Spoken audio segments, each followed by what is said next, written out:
kebangkitan Kristus itu punya makna di kalangan para murid.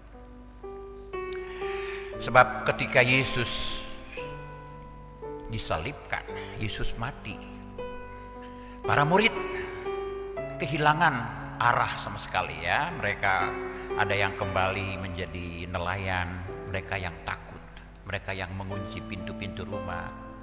Seolah-olah Yesus sudah tamat, tidak ada lagi. Tetapi ketika Yesus bangkit, betul-betul memberi pengharapan baru kepada para murid ya, memberi pengharapan kepada para murid. Dan oleh karena itu Yesus ingin pertama berjumpa dengan mereka, ingin untuk mengkonsolidasi. Para murid yang tercerai-berai itu perlu dipulihkan, perlu dikonsolidasi. Ya. Sebab apa? Sebab peristiwa kebangkitan itu bukan memperingati Yesus yang bangkit. Alkitab tidak menjelaskan kepada kita bagaimana Yesus keluar dari kubur. Tidak sama sekali. Tetapi Alkitab menjelaskan tanda-tanda kebangkitan itu. Misalnya kubur yang kosong, ya, kain kafan yang terbungkus rapih, ya, batu yang terguling, kemudian para tentara yang penuh ketakutan. Dan oleh karena itu kebangkitan atau Paskah bukan menjelaskan tentang peristiwa kebangkitan, tetapi menjelaskan tentang makna kuasa kebangkitan itu sendiri. Apa itu kuasa kebangkitan? Kuasa kemenangan.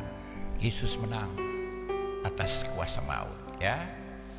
Kuasa yang membelenggu manusia dibebaskan oleh Allah di dalam kebangkitan Kristus. Oleh karena itu kita percaya kepada Tuhan yang hidup, bukan Tuhan yang mati. Kalau kita percaya kepada Tuhan yang telah mengalahkan kuasa maut, kuasa apa lagi yang tidak bisa dikalahkan oleh Yesus? Semua kuasa pasti bisa dikalahkan oleh Yesus, sebab Ia telah menyelesaikan kuasa maut. Oleh karena itu Ia mau berjumpa dengan para murid. Untuk apa? Ia berjumpa, Ia bilang begini, kamu tunggu aku di Galilea. Yesus mau bertemu dengan mereka di Galilea untuk mengkonsolidasi. Kenapa di Galilea bukan di Yerusalem? Sebab Galilea itu tempat orang-orang miskin, orang-orang kafir, orang-orang yang sederhana. Yesus mau bilang bahwa kebangkitannya ialah bukan membangun sebuah masyarakat Kristen yang elit, tetapi kebangkitannya adalah Yesus ingin menjadi bagian dari kehidupan bersama dengan orang-orang miskin. Dan Yesus mengutus mereka untuk pergi ke dunia. Bukan cuma di Galilea, pergi ke dunia untuk melayani.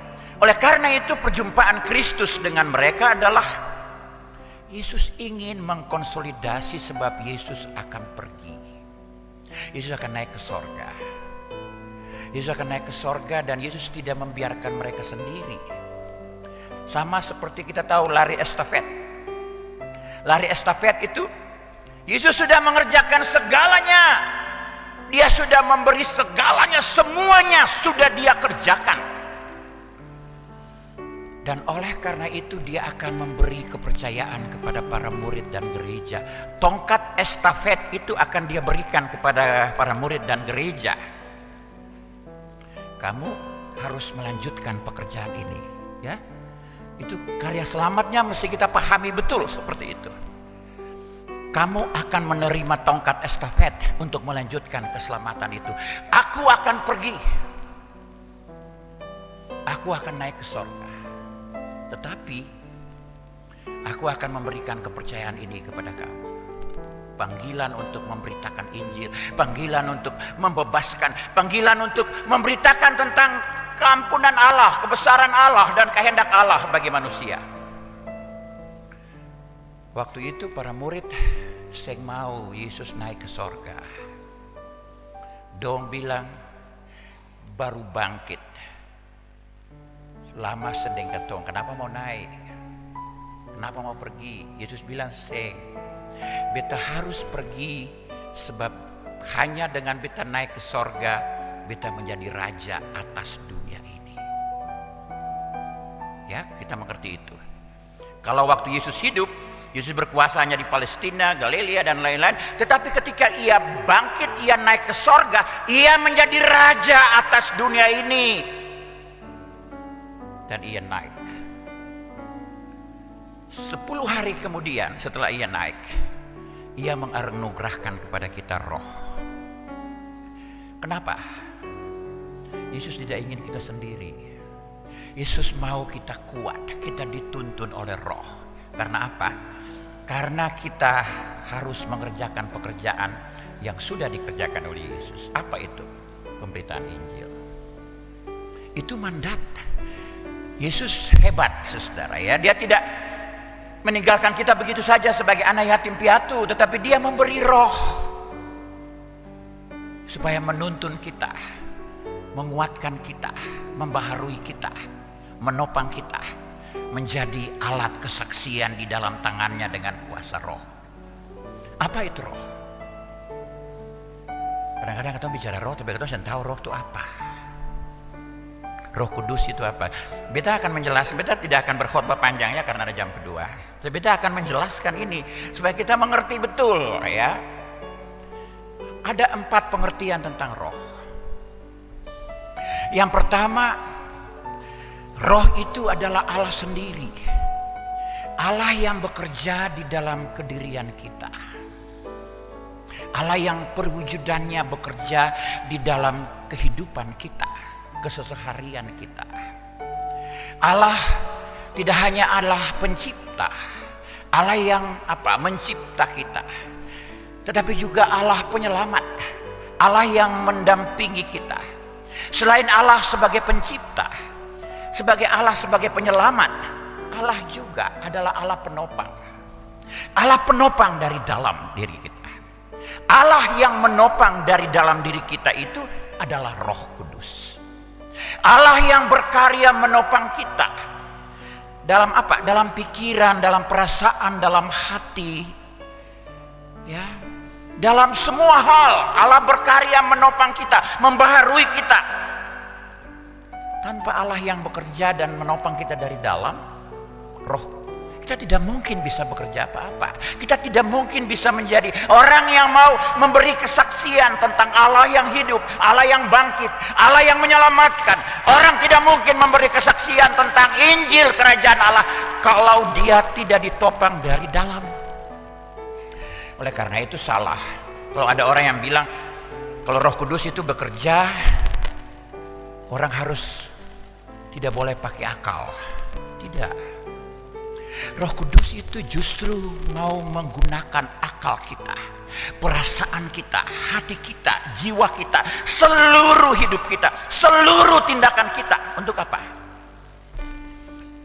Untuk melaksanakan karya keselamatan Allah. Tema kita menjadi cerdas di dalam tuntunan roh. Kalau kita dituntun oleh roh, kita menjadi orang-orang yang cerdas. Orang-orang yang cerdas. Kalau kita tidak dituntun oleh roh, kita tidak mungkin bisa menjadi orang-orang yang cerdas. Orang-orang yang cerdas itu orang yang menggunakan akalnya, hatinya, pikirannya, kemampuannya, ilmunya. Untuk apa? Untuk kemanusiaan, untuk hal-hal yang baik, untuk kemaslahatan orang banyak, untuk kehidupan bersama, untuk solidaritas bangsa ini. Orang-orang yang dituntun oleh roh, orang-orang yang tidak boleh melakukan kekerasan, orang-orang yang dituntun oleh roh, hatinya bersih, hatinya dituntun oleh kuasa roh. Oleh karena itu kalau orang-orang Kristen yang cerdas, punya intelektual, dan kalau dia tidak melakukan kebaikan, dia tidak dituntun oleh roh. Tapi kalau dia dituntun oleh roh, dia akan melakukan kebaikan. Ilmu itu, pengetahuan itu. Orang-orang Kristen ini orang-orang yang cerdas, jemaat anugerah. Jemaat-jemaat yang cerdas dituntun oleh roh. Tetapi kalau jemaat yang tidak dituntun oleh roh, dia bisa sembarangan. Bikin ikut dia pun mau. Mau pun mau. Dituntun oleh roh, orang menjadi tertib. Orang menjadi taat. Orang menjadi disiplin bukan semau gue di dalam gereja ini, tidak. Itu dituntun oleh Roh. Ya, itu jadi mesti pakai akal yang dituntun oleh Roh. Akal yang tidak dituntun oleh Roh bisa membuat kita menjadi orang-orang kekerasan. Itu yang pertama, pengertian tentang Roh. Pengertian yang kedua, Roh itu memberi kita kehidupan. Bahkan Roh itu sendiri adalah kehidupan. Ibu-ibu dan bapak-bapak, jemaat tahu, anak-anak, ketika manusia diciptakan, manusia itu masih makhluk ya, tidak bernyawa. Tetapi kemudian Allah menghembuskan nafas di dalam lubang hidungnya, maka manusia menjadi hidup. Roh itu memberi kehidupan kepada kita. Roh itu memberi semangat. Roh itu memberi vitalitas. Roh itu memberi kekuatan bagi kita. Ya, memberi rasional. Roh itu rasional. Orang Kristen itu rasional karena dituntun oleh Roh. Siapa yang bilang kalau dituntun oleh Roh itu menjadi orang-orang yang tidak rasional? Biasanya kalau ada orang sakit di pinggir rumah, datang panggil bapak pendeta atau panggil majelis, Pak, tolong dulu di pinggir rumah itu ada orang bicara bahasa roh, dia intrans, dia gemetar-gemetar, kemudian dia bicara sebarang-sebarang. Lalu ibu datang bilang, dia dikuasai oleh Roh. Itu bukan Roh Kudus, itu roh setan. Roh Kudus itu membuat orang hidup, cerdas, rasional, ya, membuat orang mengerti betul, membuat orang menjadi orang yang santun, bukan membuat orang intrans, menggelepar-gelepar. Saya punya pengalaman ada satu teman di pinggir rumah, dia kebetulan dia bukan gereja seasal dengan saya. Dia bicara orang tidak mengerti, saudara. Lalu orang datang bilang, dia sampai gemetar ya, tidak mengerti. Lalu orang datang bilang kepada saya, Pak Pendeta, tolong dulu, dia dikuasai oleh bahasa roh. Bahasa roh bilang apa? Saya tanya gitu. Tidak Pak, dia bicara sebarang. Dia bicara sebarang, lalu dia gemetar-gemetar bicara sebarang. Itu karena bahasa roh. Saya bilang ini bukan bahasa roh, ini bahasa setan. Oleh karena itu panggil dokter, periksa dia lagi sakit ya. Bukan karena dia dituntun oleh roh. Ya, panggil dokter periksa, ternyata dia sakit. Jadi jangan percaya orang bilang kata beta dikuasai oleh bahasa roh, omong kosong. Ya, itu yang pertama. Yang kedua, yang ketiga, roh itu menjelaskan apa yang tidak jelas. Ibu-ibu dan bapak-bapak jemaat tahu ketika Pantekosta, roh turun. Banyak orang datang dengan bahasa yang berbeda dari bangsa yang berbeda, mendengar para murid berbicara dengan bahasa-bahasa yang tidak jelas, tidak berbeda-beda. Tetapi mereka mengerti apa yang dijelaskan. Itu berarti Roh Kudus itu menjelaskan apa yang tidak dimengerti. Oleh karena itu orang Kristen mesti menjelaskan tentang kebenaran Allah supaya orang mengerti. Mesti menjelaskan tentang sesuatu yang tidak jelas agar orang mengerti. Bukan menjelaskan sesuatu yang tidak jelas. Kalau ada orang Kristen yang bicara sebarang, menjelaskan hal-hal yang aneh-aneh, hoax, parlente, putar balik, dia tidak dituntun oleh roh. Dan yang keempat, roh itu membebaskan kita dari primordialisme. Primordialisme agama, primordialisme suku. Para murid tidak hanya diutus ke Palestina, tapi mereka pergi ke ujung dunia, lintas batas, lintas negara, lintas pulau. Untuk apa? Mereka dibebaskan dari keyahudian mereka untuk menjadi orang yang memberitakan tentang Kristus. Mereka dibebaskan dari agama mereka. Kadang-kadang keagamaan mereka membelenggu kita. Kita menjadi sombong, kita menjadi arogan, kita menjadi menjadi orang yang sangat arogan, menjadi orang yang menganggap orang lain kecil, menganggap orang lain kafir. Kita harus roh itu membebaskan kita supaya kita memahami sesama kita dengan benar, memahami saudara kita dengan benar. Kalau kita dikuasai oleh roh, tidak dikuasai oleh roh, kita akan menganggap semua orang musuh. Satu teman saya, dia jalan dengan kendaraan, kemudian ada orang ketabrak di depan dia. Lalu dia lihat begini, ternyata pakai kopiah. Dia tidak tolong. Saya tanya dia, kenapa dia tidak tolong? Dia Muslim. Orang ini tidak dituntun oleh roh, sebab dia masih terjebak di dalam pemahaman keagamaan dia yang sempit. Kita tidak bisa membangun bangsa ini kalau kita hidup secara primordial. Roh itu membebaskan dari primordialisme dan menuntun kita untuk menjadi manusia-manusia yang bertanggung jawab untuk keutuhan manusia. Itu peristiwa keselamatan yang kita alami. Ketika Yesus naik, Yesus memberi Roh Kudus, lalu Yesus bilang, kalian harus saya utus ke tengah-tengah dunia. Untuk apa? Untuk melayani. Saya ingin menjelaskan sedikit tentang melayani di dalam perikop kita, ya. Bapak, jadi saya kira kita pulang dengan pemahaman itu, ya, supaya kita mengerti betul, ya, bangkit. Kenapa dia harus 40 hari? Istilah 40 itu penting di dalam Alkitab. Yesus puasa 40 siang, 40 malam. Ya. Israel keluar dari Mesir 40 tahun. Israel di Median 40 tahun. Semua 40. Ya, Yesus setelah bangkit 40 hari. Oleh karena itu ada seorang ahli, dia mengatakan bahwa 40 hari, 40 istilah angka 40 itu penting di dalam sejarah keselamatan umat Allah. Awasnya saya bilang angka 40 begini, sebentar malam orang pasang prokes 40. Ya. Ya kalau dapat alhamdulillah, ya.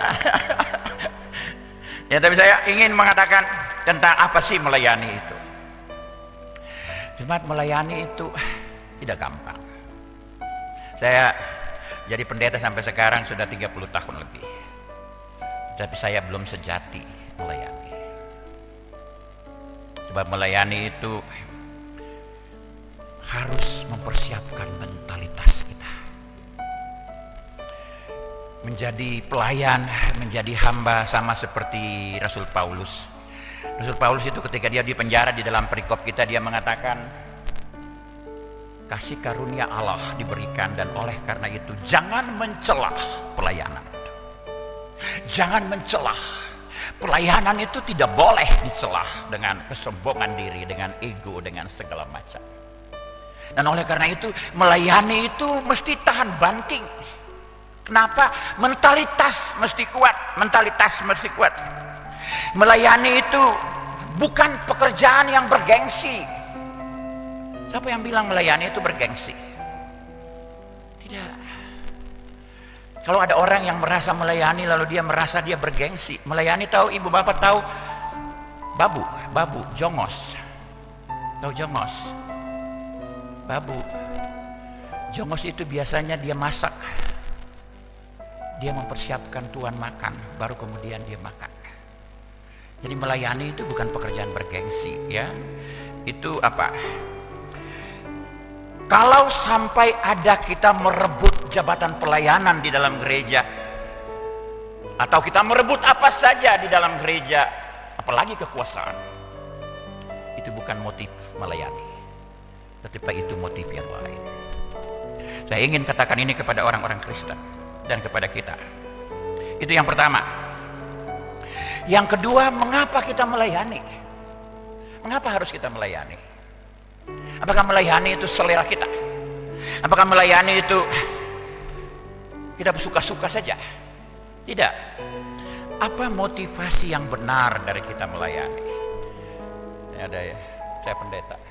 Ada pendeta juga di sini banyak. Ada majelis, ya. Ada semua orang, ya. Kita melayani oleh karena Tuhan menghendaki pelayanan itu. Bukan kita punya mau. Jangan pernah ada orang yang berpikir bahwa melayani itu dia akan melakukan kehendaknya. Oh tidak. Saya melayani 10 tahun menjadi ketua sinode di gereja ini. 5 tahun menjadi ketua pengurus besar Angkatan Muda GPM. 15 tahun full time saya di gereja, dan sekarang saya menjadi direktur program pasca sarjana di UKIM. Itu bukan kehendak saya. tetapi saya melaksanakan kehendak Tuhan.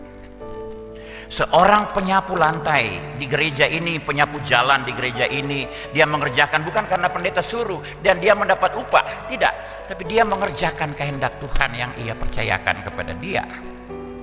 Itu harus kita pahami. Kadang-kadang orang jadi majelis, orang jadi pendeta sombong banget, ya, seolah-olah Tuhan itu sudah lebih dekat dengan dia. Oh tidak, tidak sama sekali, ya. Jadi kita melakukan kehendaknya. Melayani bukan pertama-tama soal kesenangan, tapi melayani itu pertama-tama adalah soal ketaatan dan kesetiaan kita. Saya bilang kepada para pendeta, dulu kita masuk sekolah teologi, kalau ditanya kenapa masuk sekolah teologi, kita katakan panggilan. Tapi sekarang banyak yang masuk pendeta, kalau ditanya mengapa kamu masuk pendeta, karena di pendeta cepat dapat pekerjaan, cepat dapat jemaat. Ini motif yang bergeser, motif panggilan, motif komitmen, motif integritas, motif melayani berbeda. Kenapa? Karena kita memasuki perubahan yang sangat cepat. Orang lebih penting mencari pekerjaan dari melayani, dari pekerjaan yang setengah mati, pekerjaan yang sulit. Saya selalu memuji adik-adik saya pendeta karena mereka bisa melewati dan melintasi ombak dimanapun. Saya angkat topi kepada mereka. Saya menjadi ketua sinode 10 tahun tidak pernah pegang jemaat, tapi adik-adik saya, mereka melewati badai dan topan dan mereka melayani walaupun mereka kadang-kadang tidak dapat upah. Nah, saya kira itu motivasi yang penting. Jadi soal ketaatan, apakah Anda taat atau tidak untuk pelayanan, terlepas dari apakah Anda suka atau tidak suka. Jadi ketaatan itu menjadi penting, kesetiaan itu menjadi penting. Dan kalau tidak ada ketaatan dan kesetiaan, itu melayani itu sebuah kewajiban, ya. Kita kewajiban yang tidak bisa dipaksakan, tetapi dia lahir dari kesetiaan dan ketaatan kita.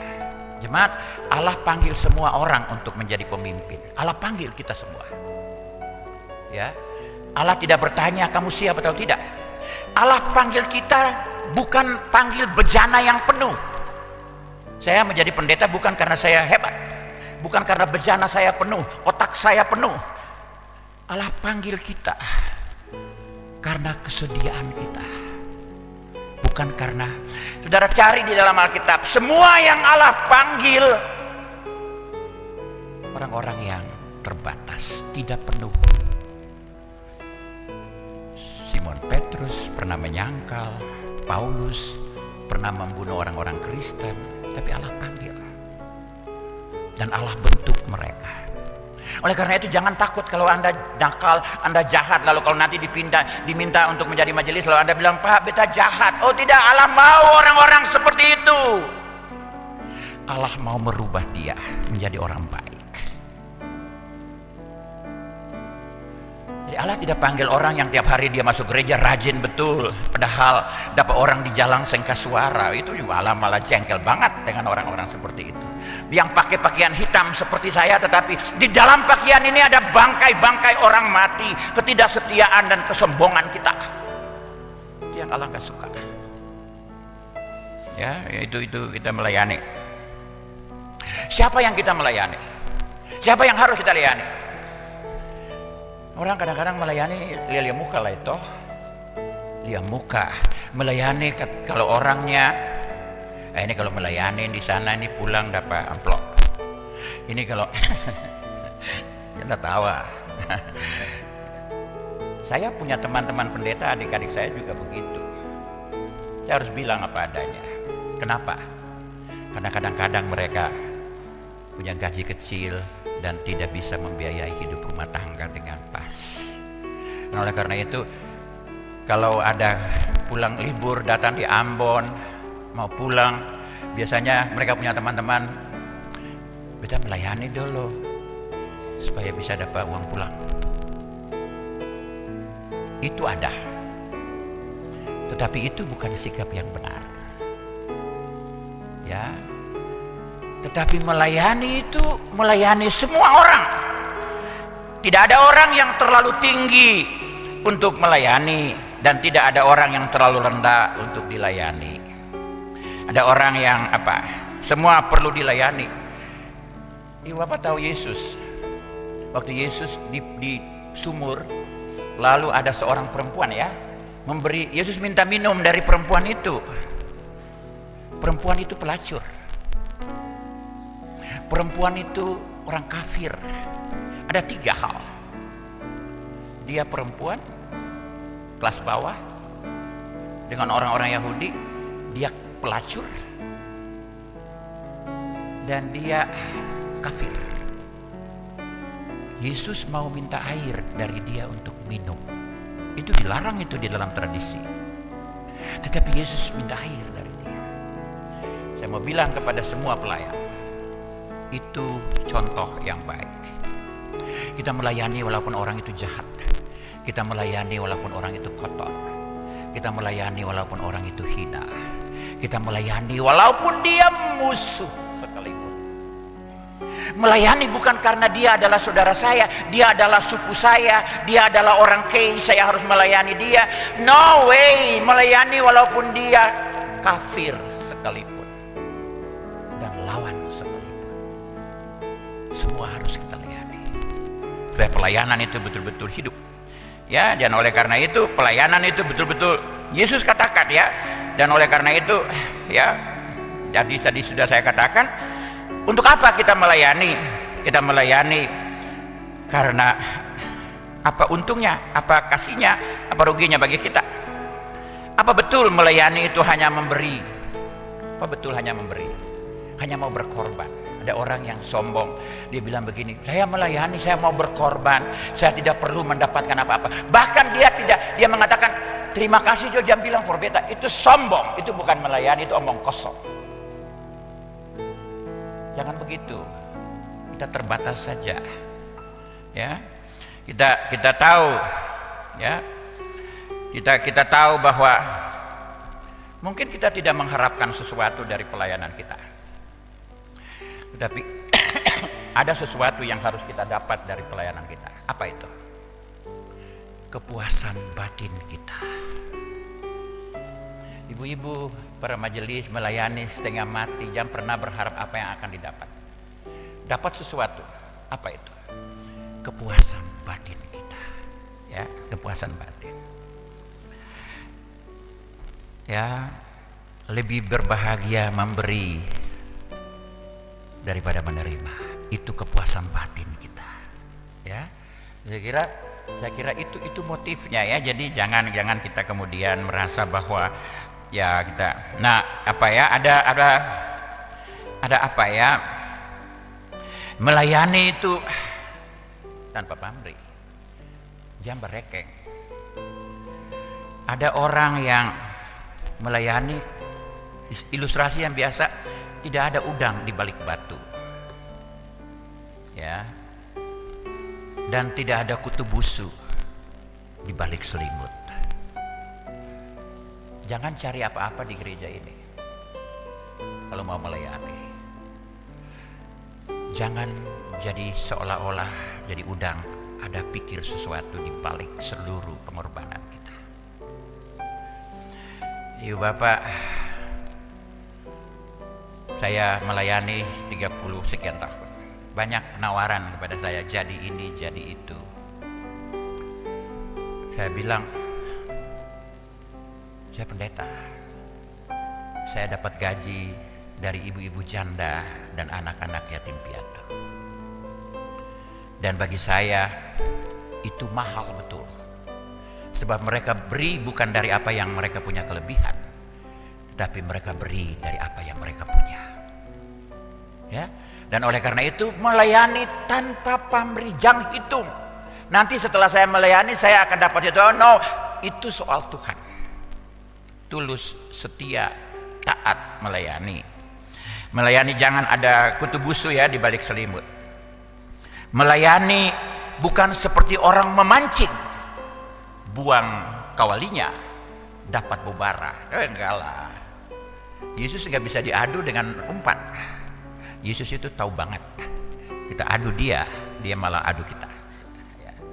Jangan mancing dia. Bapak, kalau kita mau melayani, bagaimana kita melayani? Melayani orang lain, harus kita lihat orang itu sebagai sesama kita. Sebab kita melayani bukan kehendak kita yang kita lakukan, tapi kita melakukan kehendak Allah. Kemurnian motivasi pelayanan kita diuji ketika kita berhadapan dengan siapa yang kita layani. Dengan orang jahat, dengan pelacur, dengan orang hina, motivasi kita diuji di situ. Kita mau enggak? Dengan orang kusta, saya jadi vikaris 3 bulan. Saya di Hunitetu, Serang. Saya harus makan dari rumah ke rumah. Dan di situ ada seorang kusta. Dan saya harus makan di dia punya rumah. Untuk pertama kali saya agak canggung juga, ya, canggung juga. Bagaimana saya makan sementara lukanya. Lalu cara saya, bagaimana saya makan? Saya bilang mereka saya makan mesti pakai jeruk supaya asam-asam, ya. Karena saya makan berhadapan dengan orang sakit. Tapi lama kelamaan saya menjadi sadar bahwa justru untuk dialah saya ada di situ. Dan saya kemudian mencari dokter untuk melayani dia. Yang terakhir, orientasi pelayanan kita bukan kebutuhan kita, bukan pelayanan kita, tapi kebutuhan orang lain. Itu yang penting. Dan yang terakhir, saudara-saudara, pelayanan yang sejati menuntut penyangkalan diri kita, kerendahan hati kita, dan kesediaan kita untuk pikul salib. Hanya dengan itu, saudara-saudara bisa melayani dengan benar, dengan meminta kuasa Roh untuk menuntun kita. Amin.